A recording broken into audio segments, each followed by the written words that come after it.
പ്രശ്നമായി മാറിയെന്ന് KPCC വക്താവ് സന്ദീപ് വാര്യർ. കോൺഗ്രസ് ഒറ്റപ്പാലം മണ്ഡലം കമ്മിറ്റി സംഘടിപ്പിച്ച ജനസമ്പർക്ക യാത്ര ഉദ്ഘാടനം ചെയ്ത് സംസാരിക്കുകയായിരുന്നു സന്ദീപ്. എല്ലാ ആനുകൂല്യങ്ങളും ഉണ്ടായിട്ടും ഭരണപക്ഷത്തുള്ള MLA ഉണ്ടായിട്ടും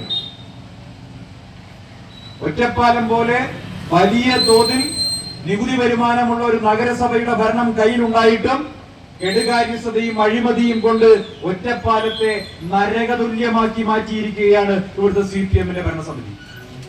ഇന്ത്യൻ നാഷണൽ കോൺഗ്രസ് ഒറ്റപ്പാലം മണ്ഡലം കമ്മിറ്റി പ്രസിഡന്റ് മുഹമ്മദ് അലി നാലകത്ത് ജാഥ ക്യാപ്റ്റനായി ഒറ്റപ്പാലം മണ്ഡലം കമ്മിറ്റി സംഘടിപ്പിച്ച ജനസമ്പർക്ക യാത്ര വരോഡ് സെന്ററിൽ ഉദ്ഘാടനം ചെയ്ത് സംസാരിക്കവേ ആണ് സന്ദീപിന്റെ പരാമർശം. ഒറ്റപ്പാലത്തിന്റെ മുഖച്ഛായ മാറ്റി നഷ്ടപ്പെട്ട 4 പതിറ്റാണ്ട് തിരിച്ചുപിടിക്കാൻ UDF ഭരണം അനിവാര്യമാണെന്നും സന്ദീപ് കൂട്ടിച്ചേർത്തു. മുഖച്ഛായ മാറ്റാൻ നഷ്ടപ്പെട്ടു പോയ ആ 4 പതിറ്റാണ്ട് കാലത്തെ തിരിച്ചുപിടിക്കാൻ നമുക്ക് വീണ്ടും UDF-ന്റെ ഭരണത്തെ ഒറ്റപ്പാലത്ത് കൊണ്ടുവരേണ്ടതുണ്ട്.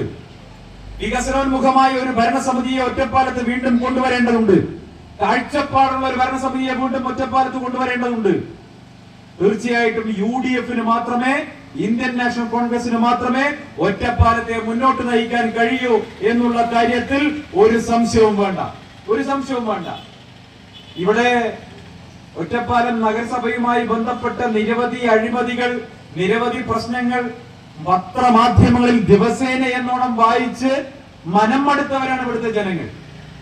ഓരോ ദിവസവും ഒറ്റപ്പാലം നഗരസഭയ്ക്ക് അകത്ത് അരങ്ങേറുന്ന അഴിമതികളുടെ കഥകൾ, ദുർഗന്ധം വമിക്കുന്ന കഥകൾ മാധ്യമങ്ങളിലൂടെ വായിച്ചറിയുന്നവരാണ് നിങ്ങളും ഞാനും ഒക്കെ. എനിക്ക് പലപ്പോഴും തോന്നിയിട്ടുണ്ട്, ഇത്രത്തോളം മികച്ച ഒരു സ്ഥലത്തെ, മികച്ച ഒരു മുനിസിപ്പാലിറ്റിയെ ഇങ്ങനെ ഭരിച്ചു മുടിക്കാൻ CPM-നല്ലാതെ മറ്റൊരു പാർട്ടിക്ക് കഴിയില്ല. CPM-നല്ലാതെ മറ്റൊരുക്കും കഴിയില്ല. അവർക്കിടയിൽ തന്നെയുള്ള ആഭ്യന്തര പ്രശ്നങ്ങൾ, CPM-നകത്ത് തന്നെയുള്ള ഗ്രൂപ്പ് പ്രശ്നങ്ങൾ, ഇതെല്ലാം ഇവിടുത്തെ നഗരസഭയുടെ മുന്നോട്ടുള്ള പ്രയാണത്തെ തടസ്സപ്പെടുത്തിയിരിക്കുകയാണ്. Indian National Congress Ottapalam block committee president Jayarajan അധ്യക്ഷത വഹിച്ച ഉദ്ഘാടന സമ്മേളനത്തിൽ മണ്ഡലം വൈസ് പ്രസിഡന്റ് P. വിജയൻ സ്വാഗതം പറഞ്ഞു.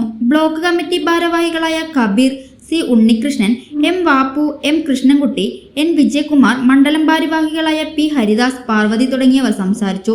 2 ദിവസം നീണ്ടു നിൽക്കുന്ന യാത്ര ഞായറാഴ്ച മീറ്റ്നയിൽ സമാപിക്കും.